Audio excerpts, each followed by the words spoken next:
I mentioned in a couple of videos ago that one of my YouTube followers has offered me a dynamic signal analyzer, and I've been in contact over the last couple of weeks and finally managed to pick the unit up today.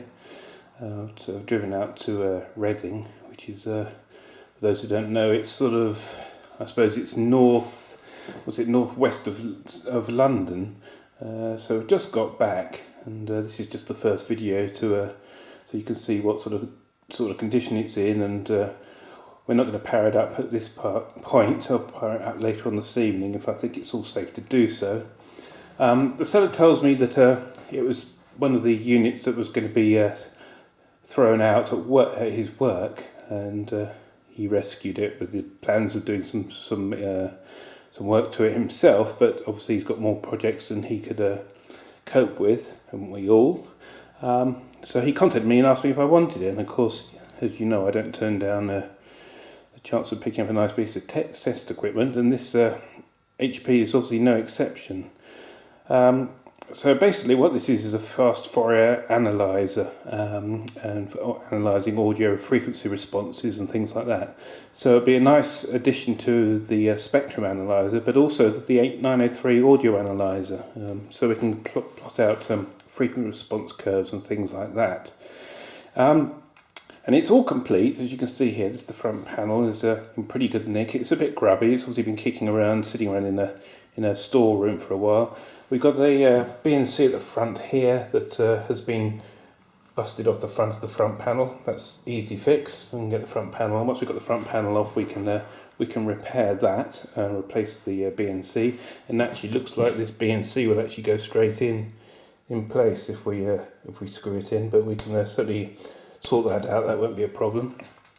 General bit of muck and stuff on the top. I'll give that up a clean in a moment and have a good look around it. So it's a CRT display from I think it's a green CRT. It possibly is the sort of the yellow display, but I'm not sure. I probably think it's green. Looking at different angles, I mean, apart from the screen's dirty, there's no sign of any screen burns. So that's always good. These are prone to going quite low emission, and especially if they've been on for a long period of time and they've been up at high intensity, the screen could be quite weak. We might be able to get a bit more drive out of it if we find that. And if it looks like it's promising and the screen is really bad and it looks like it might be usable, you can actually replace these with an LCD display, which gives you a colour display. Now, so let's have a quick look through it. I'm not sure when it was last calibrated. You can see it's all pretty much intact. It hasn't got the end bumpers on the back of the unit. That's not really a problem. That's only really useful if you're putting it up against the wall to prevent you from blocking ventilation. But this will probably sit on top of the spectrum analyzer in the workshop. And we've got a filter on the back here, as you see. And we've got a couple of inputs here, a reference in, an external sample in, and a synchronization out. GPIB or HPIB, if you like.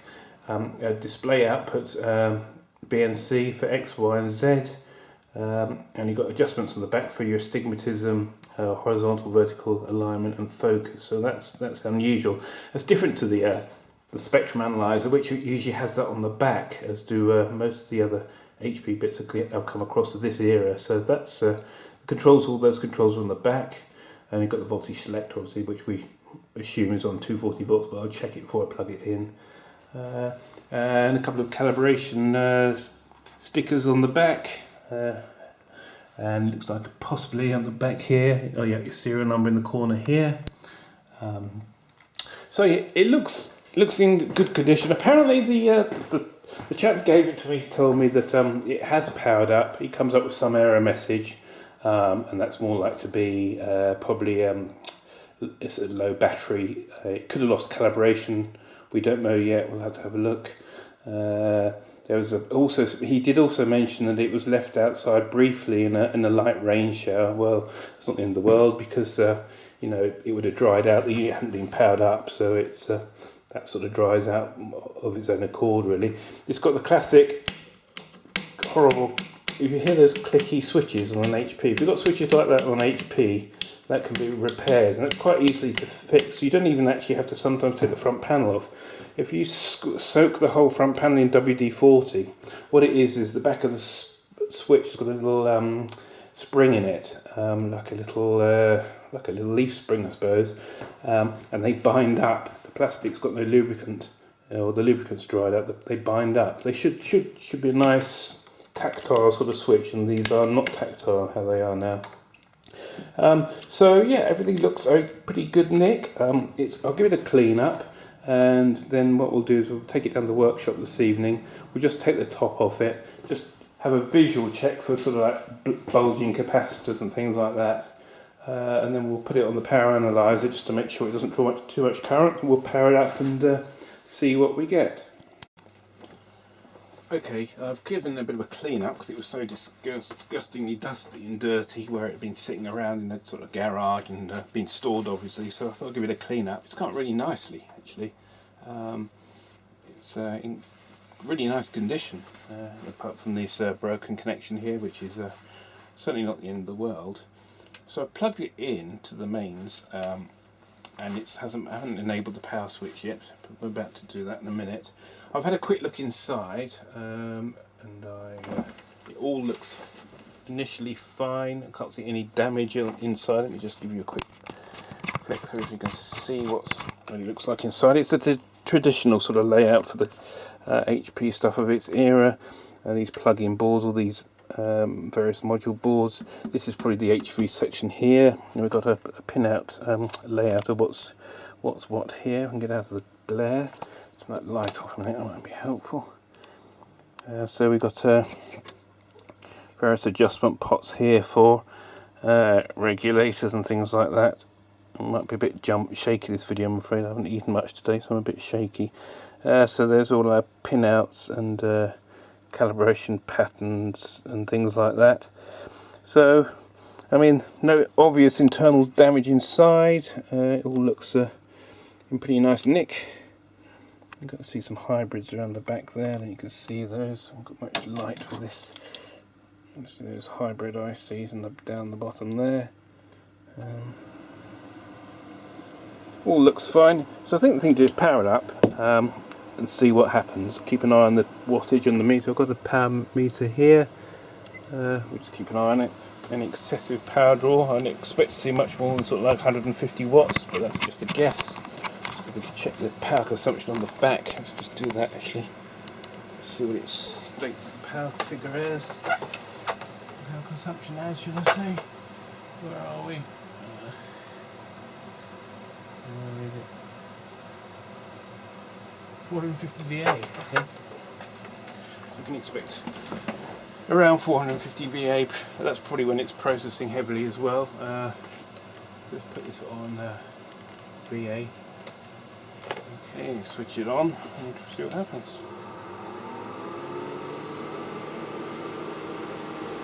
Typical HP noisy fan.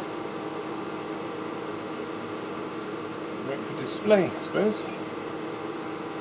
We have display. Power up and tests. Startup process calibration. Power up calibration required. Okay. System halted. Power up. Tests fail. Okay, so we've got a display. It's reasonably bright. We need a bit of focusing, but of course it's warming up. I'm not worried about that at the moment. So let's have a look, see what we've got. How do you perform a test? That's the next thing.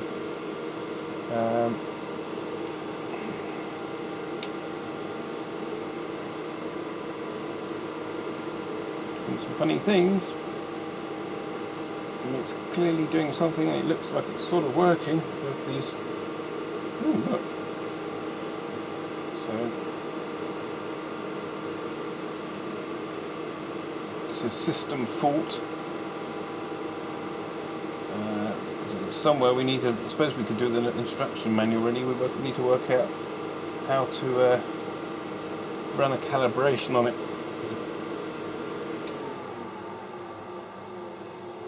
I had a click from inside. I'm just checking there's nothing of burning. It could be just warming up. What's these buttons here? So the next thing I think will probably be is to have to download a manual for it, a service manual, so we can work out how we actually start the calibration routine.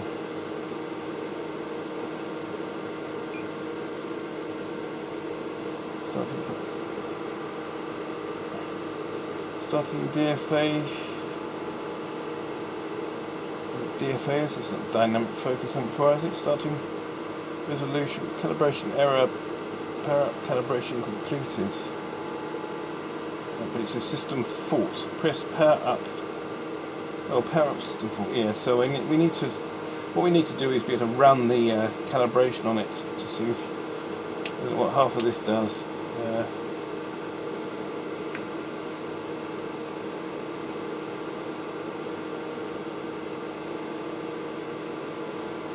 So I think the thing to do, I'll have to download the manual, but clearly you've got display working, the processor's working. It looks like it's probably just got a calibration error, and then we need to try and work out how it works, I suppose.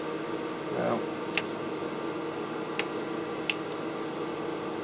is there any help?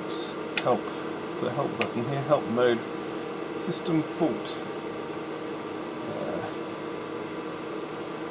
Anything about system fault?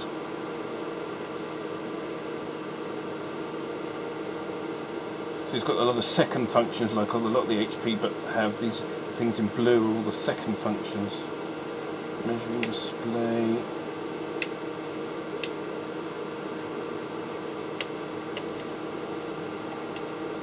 No idea. Wildly pressing buttons. Power spec errors. Prospect. Let's see if we can just, whilst it's running, let's see if we can get the sharpness a bit better on the screen with a hot twiddler.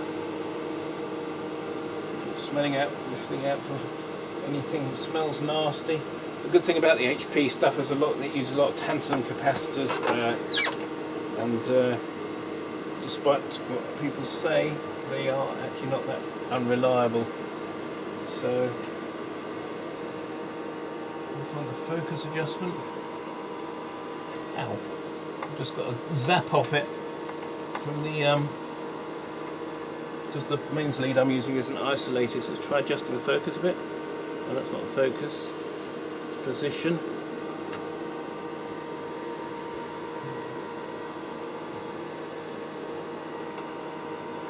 This is the focus.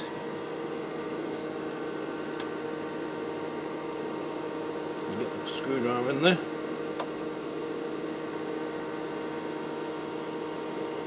It's not focusing particularly well.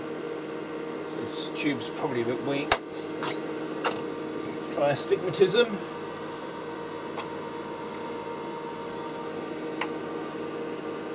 That's rotation.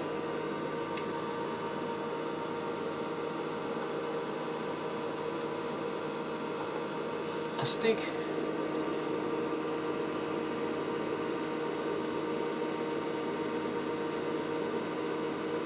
Okay, so it's probably the tube's a bit weak.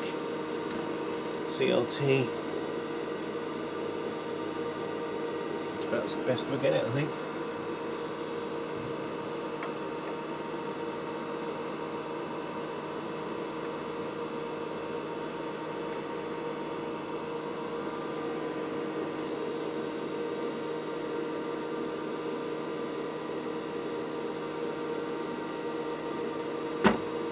Yeah, it's best we're going to get it, I think. It's barely readable.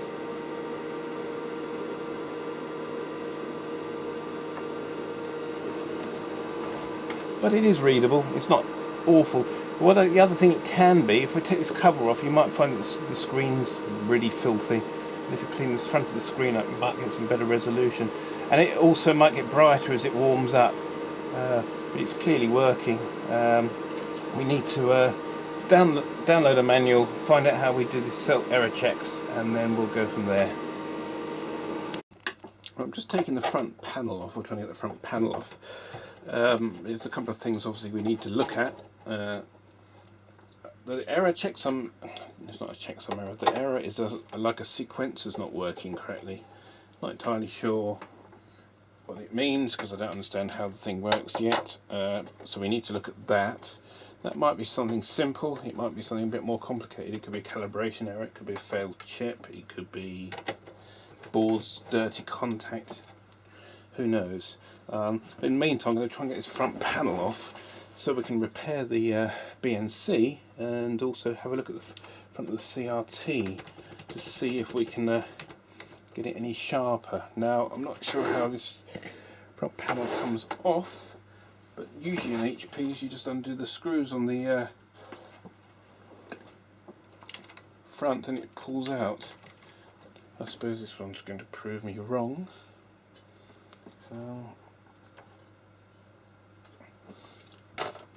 Let's try loosening these screws off here on the corners just to see.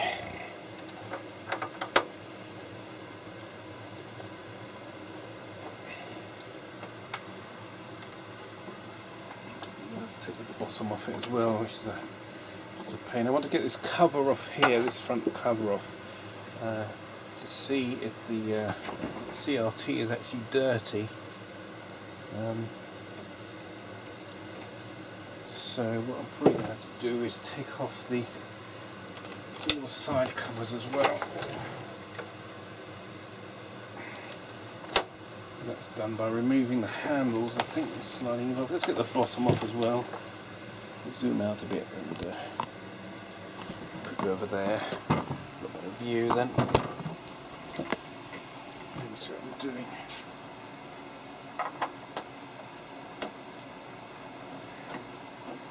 It was last tested or electrically safety tested in 2013, so doesn't mean it was working there. Of course, it's probably just someone's wandered into the storeroom and seen it there and thought, oh, I better practice that. And that's probably what they've done. We have the power supply underneath. Brake capacitors, it looks quite nice and clean inside under the power supply section. Massive great bars feeding the obviously the 5-volt supply. Right, how does this come off?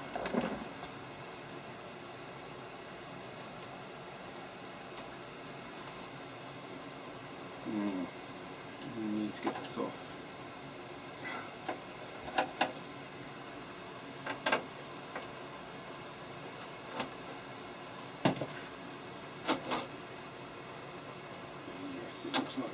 So we're going to get the whole thing apart.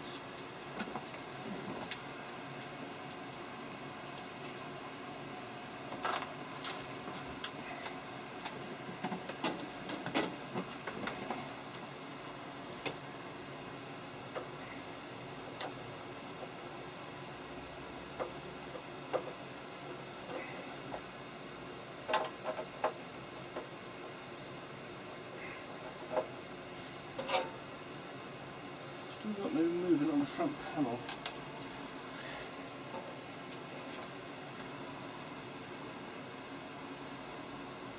What normally happens, you undo these, the front slides down, maybe these screws here.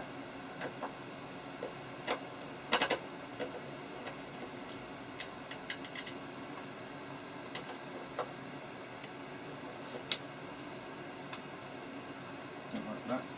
That's just a support bracket, so that's not that. That's another side of the bracket that holds the screws in the front panel, so that doesn't need to come off there. Look that up in a minute. Aha, panel has moved. Okay, so it's got to take the other side off. God, this is heavy, but it's probably 20 kilos, I should say. But it's not as heavy as the HP sweep generator I've got. I can't think of the model number. The big one that I did about 4 years ago. That weighs an absolute bloody ton. That does. Oh, so I'll bring up the screw. Now this is heavy, but it's not in the league with the HP generator. Come And where these screws go. It's a bit sticky and gooey and gungy. I don't know what's been spilt on it. It could be actually the cleaner I've been using, sort of breaking down dirt, and it's just sort of left a bit of a residue behind.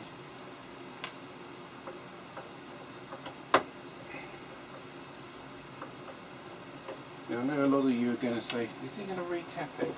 The answer to that is I'm not sure. Past experience with these HP test gears, they don't use an awful lot of electrolytics apart from the power supply. And as you can see on the boards when I was showing you earlier on, there's a few wet tanks that are probably about the only electrolytics on the main board sort of thing. So probably not for the time being. Force this, but no sign of movement. Now I can try and do any more screws.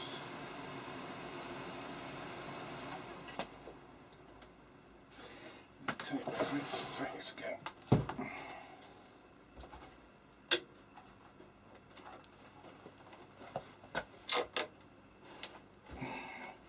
I'm truly jammed in there. Be a bit careful because you don't want to start pulling on things that are supporting cathode ray tubes and things. But I would like to get this front panel off.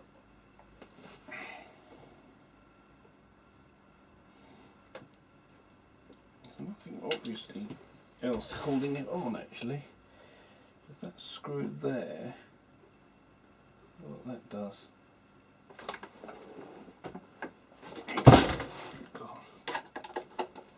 The troubles with the depth of this thing, it's hanging off the edge of the bench all the time.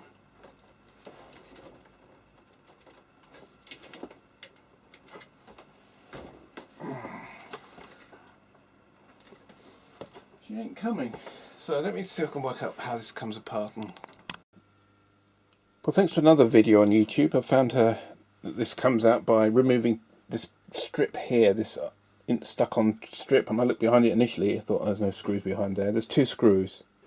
They have to be removed. Then you have to remove the top screws on the top of the unit, which holds the back of the cathode ray tube assembly in. Disconnect all these cables once you've got a photograph or made a note of where they come, and then the front panel, this tube slides out. So that's the tube out, and there's the CRT there. Now if we're working around the HT section, I'm going to discharge the capacitive coating they put on these, the Aquadag, discharge that so I don't get a wallop of it, because they do hold their charge for quite a while. Hopefully I shouldn't be touching around that area anyway. All I want to do is get this cover off and have a look at the front of the screen, see how what's condition, if it's clean, the glass is clean, and then basically that will be popped back in again. So because the display is working, even though it's not very sharp. So there's some power supply stuff down the back there, by the way, deep in there. Also some high tension stuff maybe for the PSU. This is all the deflection amplifiers and things like that, I should think. So let's just have a look at the front panel. Have a quick visual check inside here, make sure everything's okay, and then we'll try and start to investigate what this problem is with this sequencer starting. It could be possibly the lithium battery's flat, but therefore it should have had some constants stored somewhere, and I wouldn't expect that auto sequence error thing to come up. I would have thought it would just say battery flat or something like that, but it suggests well, I think it may be a bit more than just a flat battery. Anyway, let's have a look at this front panel. It's the front panel off. Looks like there might be a bit of muck on there, so let's just give it a clean up, just see what we get. Cloth, let's get that white. Maybe not as bad as I thought. A bit of squirt with isopropanol.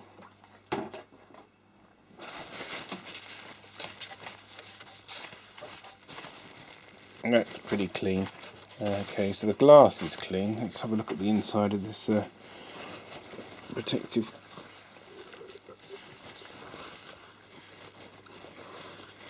That's pretty clean. As you can see there, it's got a gasket around it, so that's nice. It's pretty well sealed. Obviously, it's the sharpness issue wasn't due to the dirt on the screen, but it can sometimes be. So let's get the thing back together again and investigate a bit further.